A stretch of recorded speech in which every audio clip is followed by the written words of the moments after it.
Hello everyone, welcome to our YouTube channel. তো সবাই জানো গ্রুপ সি এবং গ্রুপ ডির নোটিফিকেশন কিন্তু খুব শীঘ্রই আসতে চলেছে ওয়েস্ট বেঙ্গল স্কুল সার্ভিস কমিশনের তরফ থেকে। তো প্রিপারেশনে আশা করি সবাই লেগে পড়েছো। যদি না লেগে থাকো তাহলে আমাদের সঙ্গে জুড়ে যাও, কারণ আমরা টোটালি ফ্রিতে কিন্তু আমাদের ইউটিউব চ্যানেলে তোমাদের জন্য ফুল প্রিপারেশন স্ট্র্যাটেজি থেকে শুরু করে এবং পড়াশুনো থেকে শুরু করে সব কিছু মক টেস্ট অ্যান্ড এভরিথিং আমরা আমাদের এই ইউটিউব চ্যানেলের মাধ্যমে তোমাদেরকে কভার করাবো। এবং কারেন্ট অ্যাফেয়ার্সেরও কিন্তু একদম point to point question solve করানো হবে তোমাদেরকে, যাতে পরীক্ষার প্রিপারেশনে কোনো রকম কোনো বাধা না আসে এবং খুব সুন্দরভাবে পরীক্ষা দিয়ে যাতে একটা চাকরি তোমরা সেখান থেকে বাঁধাতে পারো।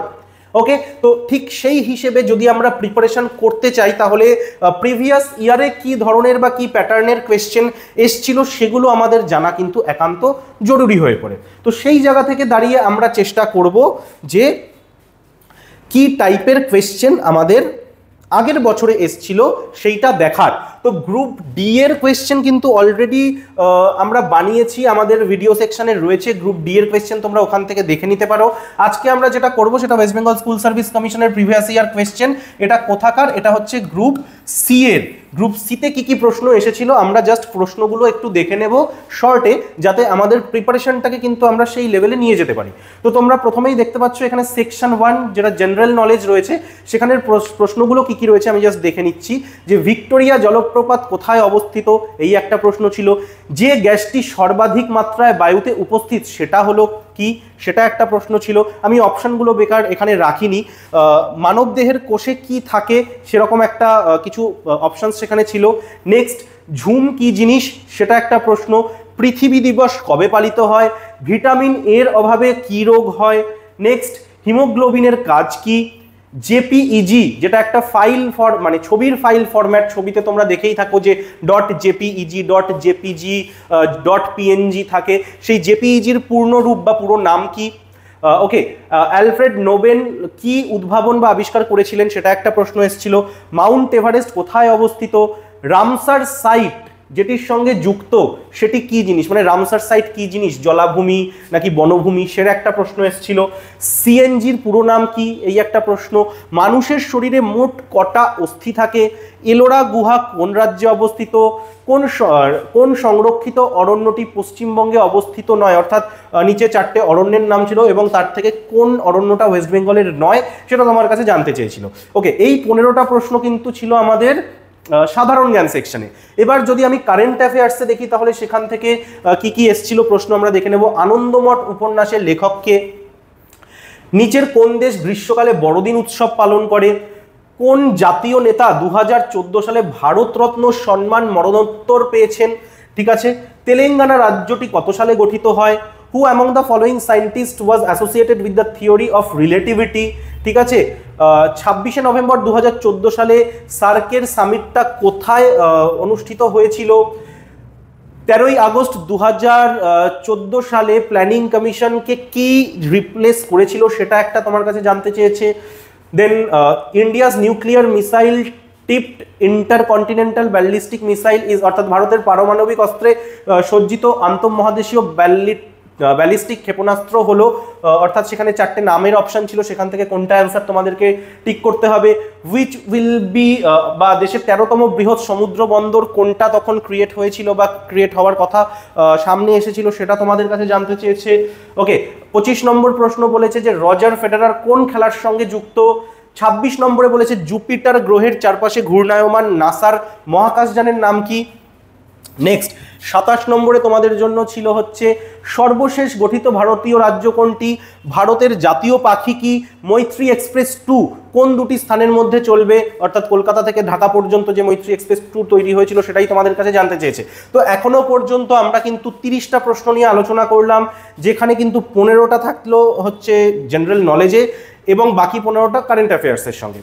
ঠিক আছে, এরপর দেখতে পাচ্ছ পরের সেকশন যেটা হচ্ছে ইংলিশ, সেখানে কি বলছে 31 নম্বর প্রশ্ন, I regret to inform you that the above would be the beginning of a letter conveying, মানে এই যে এই ধরনের একটা সেন্টেন্স দিয়ে একটা লেটার শুরু হচ্ছে, তাহলে এই লেটারটা কি ধরনের লেটার হতে পারে, সেখান থেকে 4টে অপশন ছিল, সেইটা তোমাদেরকে বলতে হবে। Next, another thrilling change that I notice in him nowadays is that he seems to be more something, আরও কিছু ছিল কোয়েশ্চেনটার মধ্যে। এরপর বলছে which part in the above sentence has an error, যে এই সেন্টেন্সটার মধ্যে কোন পার্টে এরার আছে, অর্থাৎ এরার ডিটেকশনের একটা কোয়েশ্চেন, যেখান থেকে কিছু অপশন কিন্তু এখানে তোমাদের জন্য রয়েছে। নেক্সট বলছে write an abstract of this এসে, এবার এখানে যে এই অ্যাবস্ট্রাক্ট কথাটার মানে কি সেটা জানতে চেয়েছিল। নেক্সট বলছে pick out the correct sentence, অর্থাৎ এখানে 4টে তোমার কাছে সেন্টেন্স দেওয়া রয়েছে, সেখান থেকে কারেক্ট সেন্টেন্সটাকে বেছে নিতে হবে, এই একটা প্রশ্ন। এরপর 35 নম্বর প্রশ্নে বলেছে would you mind moving the car, the above sentences, অর্থাৎ এটা কি ধরনের প্রশ্ন, কমপ্লেক্স সেন্টেন্স নাকি কম্পাউন্ড সেন্টেন্স নাকি মিক্সড সেন্টেন্স নাকি সিম্পল সেন্টেন্স, সেটা তোমাদেরকে বলতে হতো। What time does your watch, এখানে তোমার একটা প্রিপোজিশন বসাতে হবে, সেই টাইপের একটা কোয়েশ্চেন ছিল। Next, I will try to be on time but do not worry when I am late. Which part in the above sentence has an error? এই যে I will try তে error, নাকি to be on time A error, নাকি but do not worry তে error, নাকি when I am late এখানে error, সেটা আমাদেরকে দেখতে হবে। নেক্সট বলছে he is a more humble boy, he is a more humble boy, faintest antonym of today in the above lines the word humble means। আচ্ছা, এইখানে হাম্বেলের, আচ্ছা এটা একটা টোটাল সেন্টেন্স, সেখানে এই যে হাম্বেল কথাটা বলা রয়েছে, এই হাম্বেলের মিনিং জানতে চেয়েছে, অর্থাৎ হাম্বেল কথাটার মানে কি সেটা তোমার কাছে জানতে চেয়েছে। এটা গেল হচ্ছে 38 নম্বর প্রশ্ন। 39-এ বলছে 1 or 2 stars were still dash in the sky, এখানে কিছু অপশন ছিল, সেই অপশনের থেকে কোনটা এখানে বসবে জানতে চেয়েছে। The boy who wanted to play football were disappointed when it rained, the above sentence is, এটা কি ধরনের সেন্টেন্স আবারও একটা জানতে চেয়েছে, যে কমপ্লেক্স সেন্টেন্স নাকি কম্পাউন্ড নাকি মিক্সড নাকি সিম্পল। তারপর pick out the antonym of the word trivial, ট্রিভিয়ালের অ্যান্টোনিম জানতে চেয়েছে। A group of elephant is called, একটা এলিফ্যান্টের হাতির দলকে বা গ্রুপকে কি বলা হয় সেটা জানতে চেয়েছিল। Pick out the correct sentence, আবার এখান থেকে একটা কারেক্ট সেন্টেন্স তোমাদের কাছে জানতে চেয়েছে। Ratan's doctor advised him to dash as a cure for his sore throat, ঠিক আছে, এখানে থেকে 4টে অপশন ছিল, এই ফিল ইন দ্য ব্ল্যাঙ্কস এটা তোমাকে করতে হয়েছে। I cannot understand what is written here, তো এখানে কি জানতে চেয়েছে, কোন ফ্রেজাল ভার্ব বসালে পরে এই আন্ডারস্ট্যান্ডের জায়গায় ফ্রেজাল ভার্ব তুমি রিপ্লেস করতে পারবে যাতে কিন্তু এই মিনিংটা সেম থাকে, সেটা তোমার কাছে জানতে চেয়েছে। এবং 45টা প্রশ্ন কিন্তু এখনো অবধি হয়ে গেল, প্রথম 1 থেকে শুরু করে 45 অবধি। নেক্সট যেটা আছে সেটা হচ্ছে অ্যারিথমেটিক পার্ট এবং অর্থাৎ অঙ্ক। 46 নম্বর প্রশ্ন তোমরা যদি দেখো, বলেছে একটি আয়তক্ষেত্রের দৈর্ঘ্য 15% বৃদ্ধি এবং প্রস্থ 15% যদি কম হয় তবে ক্ষেত্রফলের শতকরা কত পরিবর্তন হবে। নেক্সট, দুটো সংখ্যা দিয়ে দিয়েছে, তাদের গসাগু বের করতে বলেছে। জাস্ট প্রশ্নগুলোকে দেখাচ্ছি আমি কি টাইপের প্রশ্ন এসছে, একটু দেখে নাও। 48 নম্বরে বলেছে হরি একটি ঘড়ি 10% ক্ষতিতে বিক্রি করে, যদি সে ঘড়িটি 54 টাকা বেশি দামে বিক্রি করতো তাহলে তার 8% লাভ হতো, ঘড়িটির ক্রয় মূল্য কত। পরবর্তী প্রশ্ন, একটি সামগ্রীর ক্রয় মূল্য 620 টাকা এবং এটি ধার্য মূল্যের তুলনায় 25% কম, যদি সামগ্রীটি 15% ছাড়ে বিক্রি হয় লাভের শতকরা হার কত হবে। পরবর্তী প্রশ্ন 50 নম্বরে বলেছে 16টি যন্ত্র 1000টি যন্ত্রাংশ দিয়ে তৈরি করতে 27 দিন সময় নেয়, যদি আরও 2টি যন্ত্র বসানো হয় তবে একই সংখ্যক যন্ত্রাংশ তৈরি করতে সময় কম লাগবে কতদিন, সেটা তোমার কাছে জানতে চেয়েছে। 3টি ভগ্নাংশের যোগফল এত, যদি বড় ও ছোট ভগ্নাংশের অনুপাত এত হয় এবং অনুপাতটি যদি মাঝের ভগ্নাংশের থেকে 1/3 গুণ বেশি হয় বা 1/3 বেশি হয় তবে ভগ্নাংশ 3টি কি কি হবে জানতে চেয়েছে। 52 নম্বর প্রশ্নে একটা সিম্পলিফিকেশন ছিল, এটা অ্যাকচুয়ালি কোয়েশ্চেন পেপার যেখান থেকে তোলা হয়েছে সেইটায় পরিষ্কার বোঝা যাচ্ছিল না বলে আমরা রেড মার্ক করে রেখেছি। এই কোয়েশ্চেন সেটটায় মোটামুটি এরকম 2-3টে কোয়েশ্চেন পাবে, ম্যাথের দুটোই আছে আই গেস, হ্যাঁ এই 52 নম্বরটা এবং 57 নম্বরটা যেটা রেড মার্ক করা আছে, মানে এক্স্যাক্ট প্রশ্নটা বোঝা যায়নি বাট এই ধরনেরই একটা প্রশ্ন ছিল তাই আমরা এখানে রেড মার্ক করে রেখেছি। আচ্ছা 53 নম্বরে বলছে 5টি ঘন্টা একসাথে বাজে, প্রথম ঘন্টাটি প্রতি 9, 6, 4, 10, 8 সেকেন্ড অন্তর বাজে, প্রথমবার একসাথে বাজা শুরু করে এবং 1 ঘন্টায় কতবার একসাথে বাজবে, অর্থাৎ এই ধরনেরই একটা কিন্তু প্রশ্ন ছিল। নেক্সট 54 নম্বরে বলেছে কোনো ক্ষুদ্রতম সংখ্যাকে 5, 6, 7, 8, 9 দ্বারা ভাগ করলে যথাক্রমে 4, 5, 6, 7, 8 ভাগশেষ থাকবে। ঠিক আছে, ওকে, কোন ক্ষুদ্রতম সংখ্যাকে, ওকে, অপশনের মধ্যে থেকে কোন ক্ষুদ্রতম সংখ্যাকে ভাগ করলে পরে, এত দিয়ে ভাগ করলে পরে এত ভাগশেষ যথাক্রমে থাকবে সেটা জানতে চাইছে।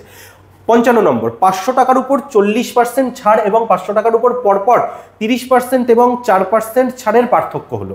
মানে 500 টাকায় একবার 40% ছাড় দেওয়া হলো, আবার 500 টাকার উপর একবার 30 এবং একবার 4% ছাড় দেওয়া হলো, তাহলে ছাড় দুটোর মধ্যে ডিফারেন্স কত? তারপর 56 নম্বরে বলেছে একজন ব্যক্তি ব্যবসায় 1200 টাকা 5 মাসে এবং আচ্ছা, একটা ব্যবসায় এ 1200 টাকা 5 মাস, বি 750 টাকা 8 মাস বা 4 মাস পর্যন্ত বিনিয়োগ করে। একজন ব্যক্তিটা কেটে দাও, ধরে নাও একটি ব্যবসায় এ 1200 টাকা 5 মাস এবং বি 750 টাকা 4 মাস পর্যন্ত বিনিয়োগ করে। মোট লাভ যদি 450 টাকা হয়ে থাকে তাহলে এ ও বি এর প্রাপ্য লাভের অনুপাত কত? অর্থাৎ একটা আমাদের ধরে নিতে পারো এটা পার্টনারশিপের একটা অঙ্ক। তারপর এইটা একটু কিছু ভুল ছিল যার জন্য আমি মার্ক করে রেখেছি। বলছি একটি দশমিক ভগ্নাংশ যেটি একটি ভগ্নাংশে রূপান্তর করলে লব ও হরের মধ্যে পার্থক্য কত হবে? এটা এক্স্যাক্টলি বোঝা যাচ্ছিল না, কিন্তু কাইন্ড অফ দিসি একটা প্রশ্ন ছিল। নেক্সট তোমাকে বলছে 14 জন ব্যক্তি 12 দিনে একটি টিউবওয়েল বসাতে পারে, যদি 6 দিনে টিউবওয়েলটি বসাতে হয় অতিরিক্ত কতজন লোক লাগবে?